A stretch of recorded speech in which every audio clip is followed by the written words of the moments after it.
여러분, 인생을 우리가 생각할 때 나그네라고 합니다. 나그네 혹은 순례자, 필그림과 같이. 근데 나그네라고 하는 정처 없는 인생을 말할 때 집 없이 이곳저곳 돌아다녀야 되는 모습을 말하기도 하지만, 인생은 사실 나그네라고 하는 말에 다른 또 의미를 생각해 보면 늘 자기 짐 싸고 짐을 메고 사는 인생이라고 하는 것도 있는 것 같습니다. 인생은 누구나 남이 다 보지는 못하지만 인생 전체를 살아가며 늘 짐을 지고 살아가는 게 아닌가 싶습니다. 남이 모르는 불안이라는 짐도 메고 살고, 남 모르는 또 두려움이라고 하는 이 짐도 가지고 있고, 또 남 모르는 사실 상처라고 하는 저 짐도 갖고 삽니다. 인생이 어떻게 보면 끝날 때까지 내가 지고 있는 이 짐을 다 내려놓을 수 있을까, 이런 생각을 하는 것이 삶이 아닌가 싶습니다. 오늘은 또 어제보다 낫겠지, 이런 생각을 우리가 살고 있지만, 또 이 세상이 조금 더 지나면 더 좋은 세상이 좀 될 거야, 이런 생각을 하지만 사실 우리의 그 희망처럼 삶이 그렇게 녹록하지 않다고 하는 것을 보게 되어집니다. 어쩌면 그런 삶의 짐들을 어떻게 하면 내려놓을 수 있을까라고 몸부림치면서 눈물로 지새우고 싸우는 삶의 모습들이 겉으로는 잘 보이지 않지만 어쩌면 우리 모두에게 있는 삶의 부분이 아닐까 싶습니다. 여러분, 복음이라고 하는 얘기를 우리는 지금 듣고 있습니다. 가스펠이라고 하는 얘기, 기쁜 소식이라고 하는 얘기죠. 그 복음이라고 하는 얘기 속에 많은 이야기를 담을 수 있지만, 복음이라고 하는 것에는 꼭 빼놓을 수 없는 한 가지 요소가 있습니다. 그것은 바로 해방입니다. 쉬운 말로 자유케 되어지는 것입니다. 인생의 수많은 모든 짐들을 나그네처럼 누구든지 다 지고 있지만은 그 모든 것에서 진정하고 본질적인 자유함을 누리는 것, 혹은 내려놓는 해방을 갖는 것, 그것이 복음이라고 하는 말 속에 있습니다. 기쁜 소식이라고 하는 것, 여러분 요즘 휴가 기간 아닙니까? 많이. 내 짐이 일하는 일이 많이 있지만 휴가를 좋아합니다. 왜 그렇습니까? 일해야 되는 것 내려놓고 떠날 수 있기 때문에 그런 것이라고 봅니다. 인생도 마찬가지죠. 복음이라고 하는 말은 그래서 우리들에게 언제나 좋은 의미고, 그 복음이라고 하는 말 속에는 바로 해방되었다, 자유케 되었다, 자유를 가졌다 라고 하는 말이 담겨져 있는 것이죠. 여러분, 오늘 이 로마서 8장은 사실 말틴 루터가 얘기한 것처럼 성경에서 많은 성경이 있지만 어쩌면 로마서가 가장 빛나는 그런 보석과 같은 성경이다, 이런 얘기를 했는데, 그 중에서 16장에 걸치는 이 로마서 속에서 중심에 있는 장, 이 로마서 8장은 그 보석 중에서 다이아몬드와 같은 그런 챕터다, 이런 얘기를 할 정도였습니다.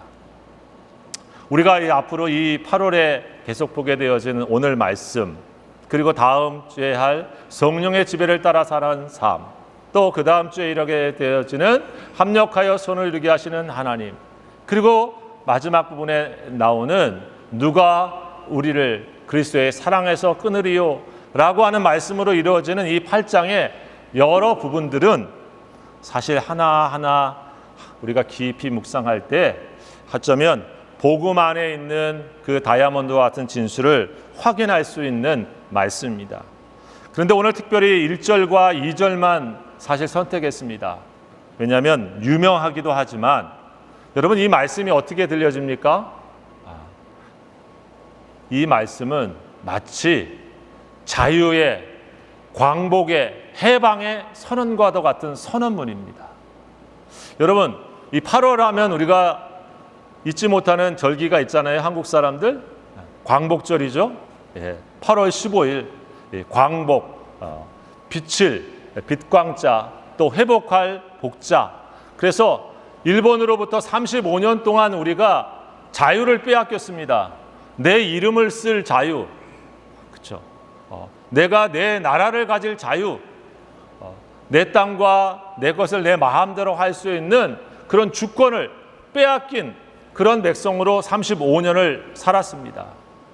그래서 우리가 아는 수많은 독립투사들이 바로 독립하기 위해서, 자유를, 주권을 회복하기 위해서 싸웠을 때 어느 순간 하나님의 은총과 역사하심 속에서 원자탄이 툭 떨어지는 그 사건에 갑자기 일본이 다 백기를 들고 항복합니다 라고 하는 소식이 라디오를 통해서 나오는 광복의 소식을 국민들이 듣게 된 거죠.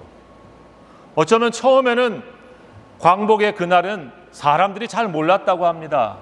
어리둥절할 정도로 사실은 그런 날이 갑자기 그들에게 찾아왔다고 합니다. 나중에 그것이 다시 확인되어졌을 때 우리가 화면에서 보는 것처럼 저마다 그 광복의 기쁨, 자유를 찾은 기쁨을 가지고 태극기를 들고 나서면서 거리에 환호하는 장면이 우리가 그 광복절의 해방의 기쁨이었던 것이죠. 여러분, 사실 지금도 그렇습니다. 무언가 자기가 갖고 있는 모든 것에서 억압을 받고 또 빼앗기고 그리고 사슬처럼 묶여있는 삶, 마치 감옥에 갇혀있는 삶에서 진정 우리가 바라는 것은 무엇입니까? 자유죠. 자유를 원합니다. 해방을 원합니다. 여러분, 제가 올해 그 파리에 갔을 때 거기 오르세 미술관에 한번 갔어요. 미술관에 들어가면 우리가 잘 아는 동상이 하나 서 있습니다. 뭘까요? 저 뉴욕에 또 멋있게 서 있는 아주 큰 여신상이죠. 무슨 여신상입니까? 자유의 여신상. 거기에 나중에도 가보시기 바랍니다. 자유의 여신상이 있어요. 왜 거기 쓰겠습니까? 그만큼 그들의 사람들의 삶에 우리에게 자유가 중요하다, 해방이 중요하다라고 하는 의미가 담겨져 있습니다. 묶여있고 통치받고 억압받는 삶에서 우리를 해방하는 것, 여러분, 그것이 복음 안에 있는 깊은 뜻이 담겨져 있다고 하는 것입니다. 이 해방이라고 하는 얘기를 할 때 여러분, 우리 어른들은 좀 기억합니다. 옛날에 다방구라고 하는 놀이가 있었어요. 우리 친구들은 무궁화 꽃이 피었습니다 놀이는 아는데 다방구 놀이는 잘 모를 겁니다. 무궁화 꽃이 피었습니다 놀이는 기생충 영화, 기생충 아니죠. 제가 잠깐 오징어 게임에 나오는 그런 게임이죠. 우리 이성현 압니까? 무궁화 꽃이 피었습니다는 전봇대 앞에 순례가 있고 뒤돌은 다음에 무궁화 꽃이 피었습니다 할 때 안 조금씩 전진해서 끝까지 순례가 볼 때는 안 움직여야 되는 그런 좀 정적인 게임이에요. 순례가 볼 때 움직이면 아웃입니다. 그래서 다 잡히죠. 다방구 게임은 어떤 게임입니까? 우리 김기현 집사님 정도 돼야 알 것 같은데, 저도 어렸을 때 많이 놀았습니다. 왜냐하면 컴퓨터 게임이 없었기 때문에 늘 밖에서 놀아야 되죠. 전봇대가 있습니다. 동네마다. 거기에 가면 똑같이 이렇게 말합니다. 순례를 한 2명 뽑습니다. 그 2명은 모든 나머지 사람들을 잡습니다. 근데 어떻게 잡냐면 사실 제일 빠르고 센 사람부터 잡습니다. 보통. 근데 잘 안 잡히죠. 한 사람 한 사람들 순례가 터치하게 되어지면 이 전봇대에 와서 자기 손을 갖다가 딱 대고 있어야 됩니다. 그리고 그 다음 사람이 잡히면 그 사람한테 또 손잡고 계속 있는 겁니다. 그래서 나머지 사람들이 다 잡히면 이 순례는 이기는 거예요. 그러면 나머지 사람들은 어떻게 해야 이 게임을 하는가? 여러분 어떻습니까? 한 사람 한 사람들이 순례가 칠 때마다 다 잡혀가지고 이 줄에 한 사람 두 사람 늘어납니다. 제일 빠르고 제일 좀 민첩한 사람이 숨어 있다가 어떻게 합니까? 순례가 자기를 치지 못하는 순간에 이 손을 끊어주면 나머지 애들은 어떻게 된다? 다시 살아나는 게임이에요. 자유를 얻게 되는 게임입니다. 사실 그러고 보면 다방구 같은 게 예수님의 십자가입니다. 예수님의 십자가는 오늘 이 성경의 말씀처럼 사탄이 우리를 죄로 말미암아서 한 사람 한 사람 너 죄 졌지? 일로 와. 전봇대에 묶어. 너도 죄 졌잖아. 한 사람 한 사람들을 묶어납니다. 주렁주렁 끝이 없습니다. 근데 다 순례한테 잡히고 마는 신세예요. 왜? 순례가 세니까, 순례가 빠르니까. 죄 없는 사람이 없다 보니 다 잡히고 마는 상황입니다. 그렇죠? 다 죽게 생긴 상황이 사실 게임으로 말하면 우리 인생의 자리입니다. 근데 오늘 이 말씀은 무슨 얘기입니까? 그러므로 이제 그리스도 예수 안에 있는 사람에게는 정죄함이 없다라고 말씀합니다. 정죄함이라고 하는 것은 죄로 말미암아서 너는 죄인이야 땅땅땅 그럼 어떻게 됩니까? 그 죄값을 받아야 돼. 안 그러면 너는 안 돼 하는 선언과 같은 것입니다. 법적인 그러한 판단입니다. 그래서 그것은 심판이 되는 거예요. 정죄를 받는 사람은 심판을 받습니다. 그리고 그 심판은 결국 죄값이 크고 크니까 죽음에 이르게 되어지는 것이죠. 근데 오늘 말씀은 뭡니까? 그러므로 이제 그리스도 예수 안에 있는 사람은 그런 정죄함이 없다라고 말씀을 하고 있다고 하는 것입니다. 여러분 젊은이들은 아마 영어로 보면 이렇게 나옵니다. Therefore there is now no condemnation 이렇게 되어 있습니다. No 정죄, no condemnation for those who are in Christ Jesus. 예수 그리스도 안에서 더 이상 정죄가 없다. 이 말씀을 오늘 이렇게 해주고 있는 것이죠. 여러분, 우리 인생은 사실 그런 의미에서 오늘 늘 해방이 필요한 존재입니다. 복음은 늘 우리를 이렇게 묶인 거에서 자유케 하는 능력이 있는 것이 바로 복음입니다. 여러분, 예수님이 처음 오셔서 공생애를 시작하시면서 읽으신 말씀이 누가복음에 나옵니다. 그때 어떤 말씀을 읽었을까요? 이사야에 나오는 말씀을 읽었습니다. 자, 이사야에 나오는 말씀을 읽으시면서 어떤 말씀을 선포하셨습니까? 주의 영이 내게 임하시니 라고 말씀을 하시면서 이런 말씀을 합니다. 오늘 가난한 자에게 복음이 전파됐으니 라고 얘기하면서 이런 말씀을 계속하게 되었습니다. 오늘 포로된 자에게는 자유함을, 눌린 자에게는 다시 노임을 라고 하는 말씀을 하게 되었습니다. 다른 말로 말하면 다시 해방되었다라고 하는 말씀입니다. 여러분, 이 말씀은 구약의 배경이 있는 말씀이에요. 무슨 말씀이냐면 구약에 우리가 잘 아는 주빌레, 희년이라고 하는 그 기쁨을 함께 말하고 있는 것입니다. 예수님이 오늘 그 은혜의 해, 그 은혜의 year, 오늘 그런 희년이 여기에 이루어졌다라고 하는 말씀입니다.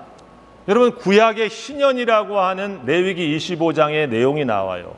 그 희년은 어떤 날이냐면 크게 두 가지의 해방의 날입니다. 첫 번째로는 내가 돈이 없어서 어쩔 수 없어서 내가 가졌던 땅을 팔았습니다. 주인이 바뀌었어요. 저 사람이 다 가졌습니다. 그러나 신년이 되는 날, 그 해에는 다시 그 땅을 원주인에게 돌려주는 겁니다. 토지의 회복이에요. 또 내가 살다 보니까 어쩔 수 없이 남의 돈도 빌리고 그것도 안 돼서 내 살림살이도 안 돼서 남의 종이 됐습니다. 그런데 그 희년에는 내가 종이었다도 당신이 원하면 자유해주는 신분이 다시 자유인으로 돌아가는 그런 날입니다. 그게 희년이에요. 여러분, 구약은 그런 의미에서 정치적으로 또 물질적으로 완전히 경제와 그리고 신분이 회복되어지는 그러한 해, 그게 복음 안에 있는 희년의 정신이라고 하는 것입니다. 예수님의 사역을 선포하면서 바로 이 얘기를 한 겁니다. 이와 같은 기쁜 날이 여러분에게 지금 이르렀습니다 라고 말씀하신 겁니다. 그래서 우리들에게 뭘 얘기했습니까? 여러분의 삶에 빼앗겼었던 신분, 죄와 사망으로 말미암아서 하나님의 자녀로 누려야 될 그 자리를 잃어버렸던 것을 다시 회복하게 되옵니다. 또 여러분이 삶에서 누리지 못했던 모든 불안과 두려움과 걱정의 그 자리를 거기에 매여 있던 것에서 당신은 이제 하나님의 평강과 은혜를 누리는 자리로 해방되었습니다. 이렇게 선포하는 겁니다. 여러분, 그래서 예수님이 하신 그 복음의 사역은 뭡니까? 다 해방시키는 사역이에요. 다시 회복하시는 사역입니다. 7년 동안 귀신 들려가지고 막달라 마리아라고 하는 여인이 있었잖아요. 예수님 십자가 끝까지 가는 사람. 그녀는 귀신 들린 사람입니다. 그 귀신 들린 자신의 인생도 망가지고 자신의 인생도 귀신에게 묶여있지만 거기에만 묶여있는 게 아니었습니다.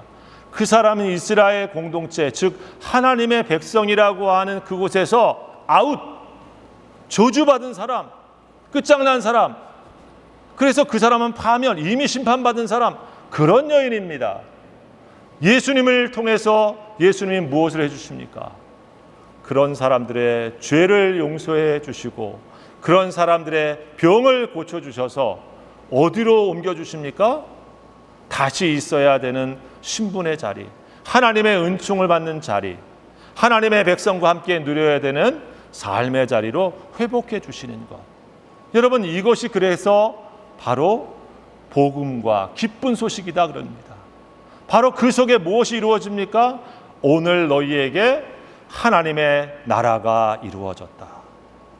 여러분, 그래서 복음이 선포되는 곳에 자유하게 되어지는 역사가 있게 되어지는 것, 회복하게 되어지는 역사가 있게 되어집니다. 하나님의 자녀의 신분의 자리로 오게 되어지는 역사가 있게 되어지고, 죄와 사망에 묶여 있었던 것에서 하나님의 기쁨과 영광에 충만한 자리로 옮겨지는 역사가 있게 되어지니까 거기에 하나님께서 오늘 하나님의 나라가 이루어지는 역사가 있다라고 말하는 것이죠. 여러분, 그래서 예수님의 복음은 사람들의 삶의 자리에서 여전히 자유케 하고 해방케 하는 능력이 있는 것입니다. 여러분, 우리는 그럼에도 불구하고 예수 믿고 살아가면서 사실은 여전히 아직 예수 안에 있으면서도 다른 것들에 막 매여 사는 인생이 우리들의 인생이 아닌가 해봅니다. 오늘 이 로마서 8장 1절과 2절이 중요한 것은 그럴 때마다 나는 어디에 서 있는가, 나는 누구인가 라고 하는 것을 말씀을 통해서 자신에게 선포하라는 말씀이에요. 여러분, 사실 여기 말씀의 2절에 보면 죄와 사망의 법에서 너를 해방하였습니다 이렇게 돼 있죠. 다른 사본에는 너가, 당신이 아니라 바로 내가 해방되었습니다 이렇게 돼 있습니다. 여러분, 그래서 이 말씀을 죄와 사망의 법에서 나를 해방하였습니다 라고 읽으시면 은혜가 됩니다. 성경 다른 사본에 그렇게 되어 있기도 해요. 성경이. 여러분, 그래서 우리가 무엇으로부터 해방되어야 됩니까? 여러분, 우리는 늘 과거의 상처에 매여 있는 인생을 살아갈 때가 참 많습니다. 상처 없는 사람이 없지만은 과거에 있었던 그 아픔, 억울함, 또 부정적인 것들이 자신의 오늘을 규정하면서 계속 살아가고 있습니다. 예수 믿고 예수 만났는데도. 어느 상담을 온 사람의 이야기를 이렇게 보니까 그 상담 전문가한테 어렸을 때 자기 엄마로부터 늘 들었던 말이 부정적인 말이에요. 특별히 너 같은 것은 사라져야 돼. 너는 우리 집에서 사랑받을 자격이 없어 라고 하는 그런 부모의 폭언을 들었더라고요. 오늘 왜 이렇게 가정이 어려운가 하고 나왔는데 얘기하다 보니까 그 과거의 상처가 오늘 계속 있어서 오늘 어떻게 살고 있냐면 자꾸 그 얘기가 지금도 들려. 환청처럼. 그래서 우울해. 그리고 막 자꾸 내 인생이 왜 이런가 하고 죽고 싶은 충동이 자꾸 생긴다고 라고 하는 그런 상담을 하러 방송에 나왔습니다. 그때 우리가 잘 아는 그 이호선이라고 하는 교수가 그런 얘기를 하더라고요.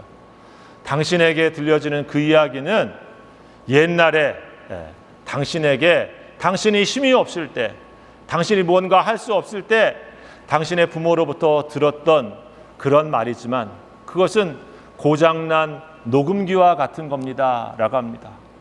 끊고 싶은데 고장이 나서 안 되는, 그리고 잘못된 것을 계속 얘기해주는 그런 녹음기와 같습니다 라고 그런 얘기를 합니다. 그러면서 당신은 이제 그렇게 약한 사람이 아닙니다. 당신은 그렇게 무력한 사람이 아닙니다.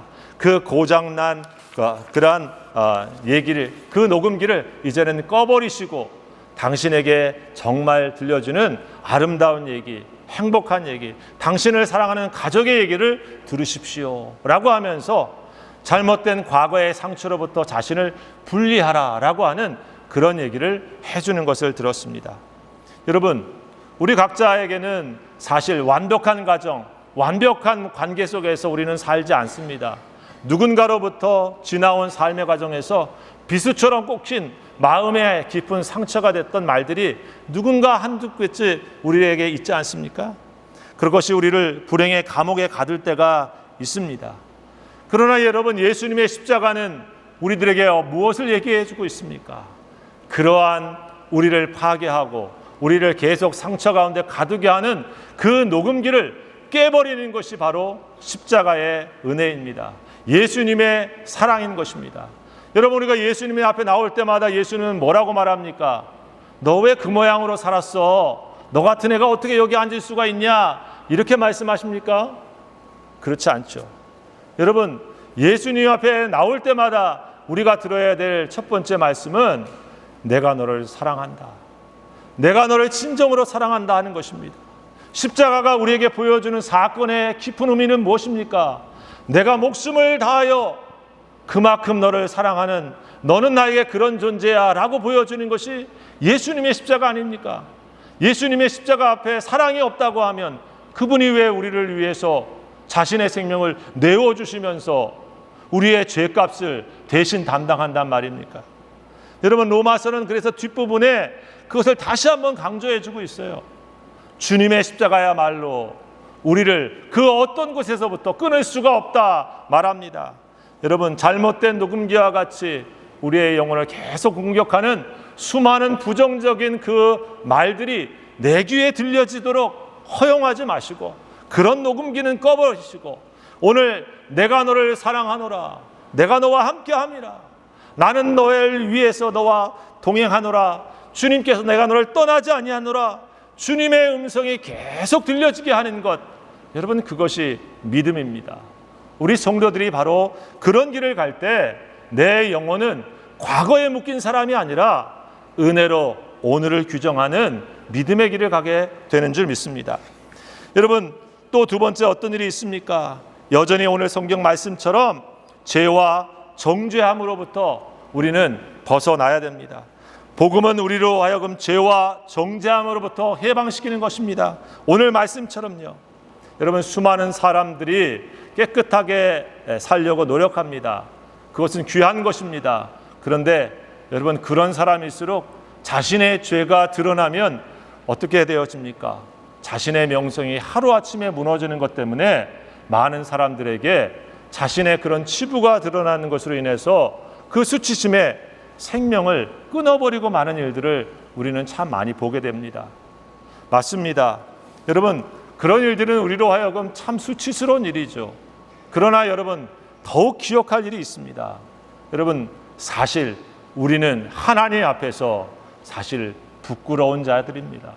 우리는 하나님 앞에 설 때마다 우리의 죄와 허물로 설 수 있는 사람이 아닙니다.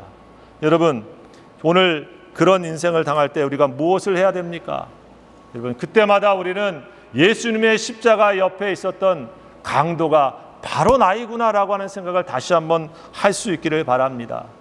어쩌면 많은 사람들은 오른편 또 다른 강도와 같이, 또 어떻게 보면 자신의 죄가 드러났을 때도 어떻게 보면 사람들은 그것을 당연시하고 세상이 이렇게 힘들게 해서 내가 이런 일에 서게 된 거야, 나도 좋은 집에 태어났다고 하면 오늘 이 자리에 있겠어 하면서 그렇게 세상을 원망하면서 인생의 끝을 맞이할 수도 있겠지만, 여러분, 예수님에게 오늘 당신의 낙원에 이를 때 나를 불쌍히 여겨 주십시오.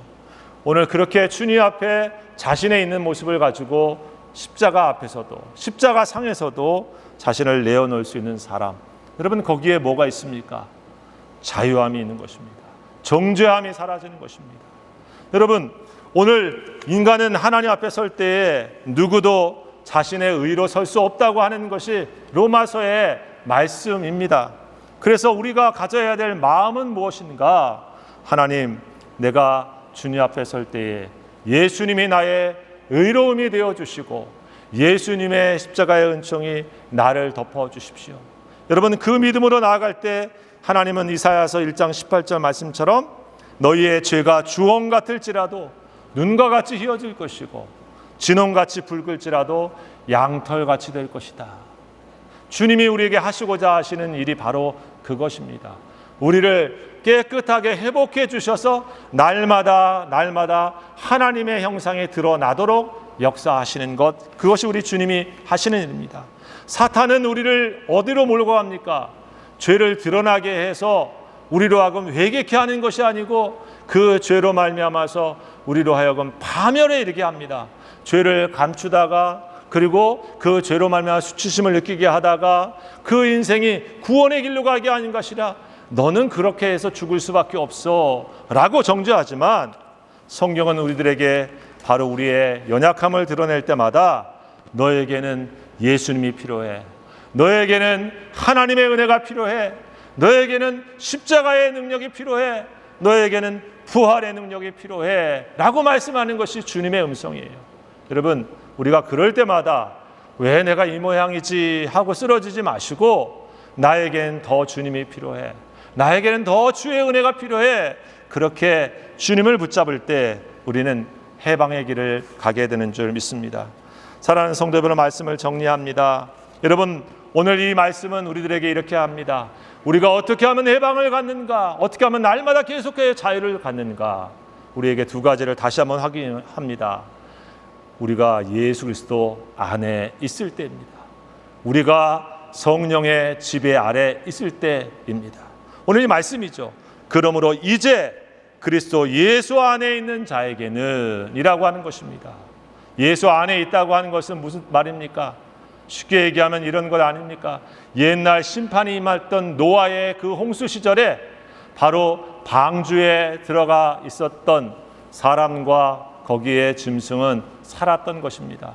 밖에는 홍수가 치고 폭풍우가 친다 할지라도 하나님의 말씀을 따라 그 방주 안에 있었던 존재들은 그 모든 심판에서 살아났습니다. 예수 안에 있다고 하는 것은 쉽게 말하면 그런 것을 말합니다. 예수님 안에 내가 주님과 연합하여서 우리 주님을 모시고 내가 주님 안에, 주님이 내 안에 있는 자로 매일을 살아간다라고 하는 것입니다. 그것이 쉽게 말하면 중생이에요. 내가 예수님 안에서 거듭난 사람이 된 겁니다. 나만 혼자 사는 사람이 아니라 내 주인이 예수님이 된 사람으로 새로 태어났다. 그래서 그 사람은 어디로 옮겨졌습니까? 죄와 사망이 통치하는 나라에서 이제 하나님의 영인 성령이 지배하시는 나라로 옮겨진 것입니다. 종의 자녀에서, 죄악의 자녀에서 그는 하나님의 자녀의 신분으로 바뀌어진 사람, 그것을 기억하면서 주님과 살아갈 때 우리는 자유합니다. 여러분, 죄와 사망의 법이라고 말했습니다. 이 법이라고 하는 것은 통치의 개념이죠. 지배합니다. 우리 한국 사람은 한국에 가면 한국 법을 따라야 됩니다. 캐나다 사람은 캐나다 법의 통치를 받습니다. 그런 의미에서 이 말씀은 쉽게 얘기하면 생명을 주는 성령의 지배와 통치 아래 있게 되어지면 너는 죄와 죽음의 통치에서 해방되어지게 되는 것이다. 이런 뜻입니다. 여러분, 우리가 매일을 어디에 살아야 됩니까? 매일매일 나와 함께 하시는 예수님 안에서, 내 안에서 계신 성령의 이끄심 안에서 매일을 살아갈 때 우리에게 주신 이 자유함, 우리에게 주신 이 해방, 성도의 감격, 기쁨을 잃지 않고 살아갈 수 있게 되어진다. 오늘 이 사도 바울이 바로 이것을 우리에게 선포하고 있습니다. 우리 사랑하는 귀한 성도 여러분, 오늘 이와 같은 것을 다시 한번 깊이 묵상하시고 이 한 주간 다시 한번 우리가 예수 그리스도 안에서 성령의 지배와 통치 안에서 날마다 주님 바라보며 살아야 되겠다. 이 마음으로 우리가 주와 동행할 수 있기를 주의 이름으로 축원합니다.